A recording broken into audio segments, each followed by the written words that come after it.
Hi first graders, today to get started we're going to do a few warm-up problems. So the first one says, I draw 7 pictures of animals, 3 pictures of people, and 6 pictures of houses. How many pictures did I draw? So this is similar to what we learned the other day when we have 3 add-ins. So we're going to take what we know. We have 7 pictures of animals and 3 pictures of people, so we're going to add that, and 6 pictures of houses. Oops.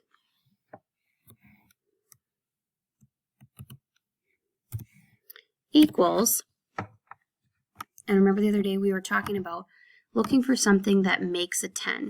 Are there any 10 partners inside this problem? Yep, 7 and 3 make a 10, so we're going to put 7 and 3 together, and that makes 10. So now we're looking at 10 plus 6. So if this is confusing for you to look at, you can make another equation. 10 plus 6 equals, and the 6 takes the place of that 0, 16. And what would our label be? We got to check the question. How many pictures? So the answer would be 16 pictures. Another warm-up problem says, a store has 13 jackets. Some jackets are sold. There are 8 left. How many jackets are sold? So we have to look at the numbers that we have. Remember, we cannot just add them together. We have to look and see what it's asking us. We're looking for how many jackets are sold. Some. That's not a number. So the store starts with 13 jackets. Okay, that's the total. We know that the total goes on top of the mountain. Okay, the other number it gives us is 8. That's the number that are left. Okay, that's one of your partners.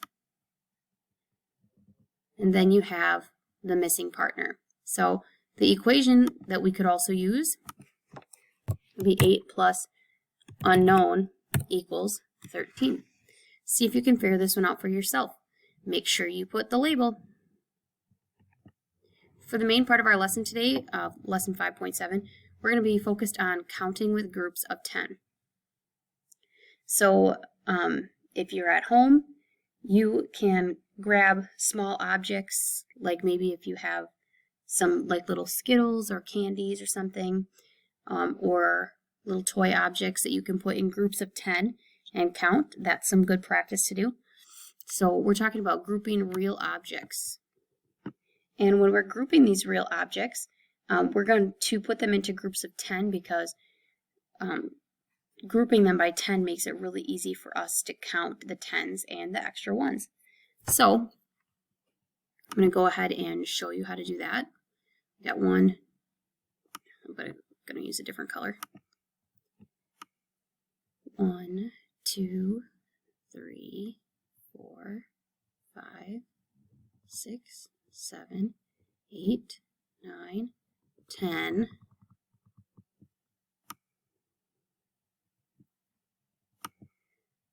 One, 2, 3, 4, 5, 6, 7, 8, 9, 10.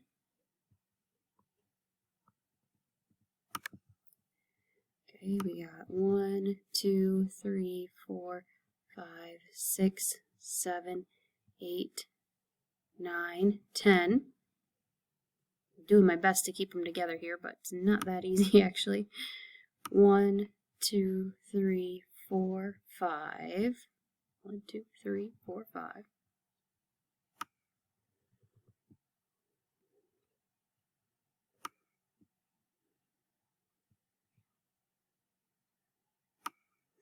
Six, 7, 8, 9, 10. Wow, all the way around. Look at that.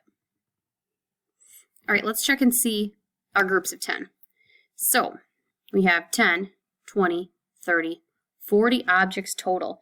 So when we have them all in the groups of 10, it's easier for us to count, and if we lose track, like I did, it's easier for us to go back and know this is a group of 10, this is a group of 10, this is a group of 10, and then we just had to count these ones over.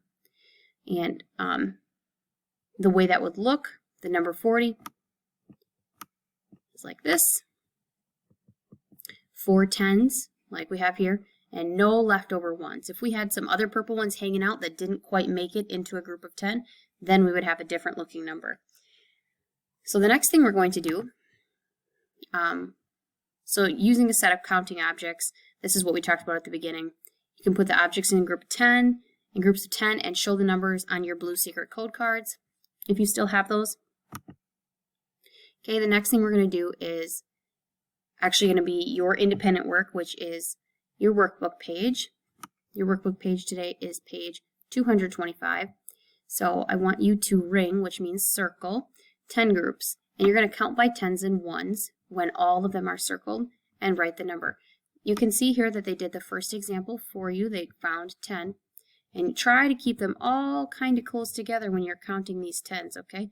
You can almost see like they left a little space here for you where you can draw your line. All right, so pause the video, and then when you're done, press play and see if you came up with the right number of circles. All right, how did you do? Let's see if we came up with the same number. So I'm going to check mine, 10, 20, 30, 40, 50, 60, 70, 71, 72, 73, 74, 75, 76, 77, 78. Is that what you came up with? 78. So we can see our 7 10s based on the circles that we made and our 8 extra ones. Now on the back side, you are going to need some crayons or colored pencils or markers, whatever you have. Probably not markers because it'll bleed through. You're going to color each 10 group a different color, counting by 10s and 1s. So you're going to start maybe coloring this all, you're going to color this all yellow. Maybe you're going to color the 10 closest ones all yellow. Okay. This is an activity where you have to stay focused so you can make sure you only get 10. Okay, once you have the 10, so right now I have 1, 2, 3, 4, 5, 6, 7, 8, 9, 10.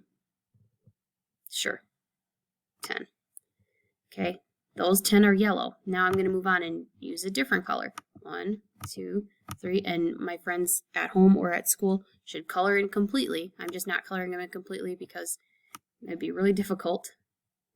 Okay, 1, 2, 3, 4, 5, 6, 7, 8, 9, 10. Okay, and just keep switching colors. Then, at the end, you're going to write the final number at the bottom, and then that should be it for today. If you want to, you can talk with your homework helper about how to use 10s and 1s to count 95 counters. So, what would you do? Would you put them in groups of 2, of 5, of 10? What would be the easiest way to keep track of 95 counters? Thank you, friends. Talk to you tomorrow.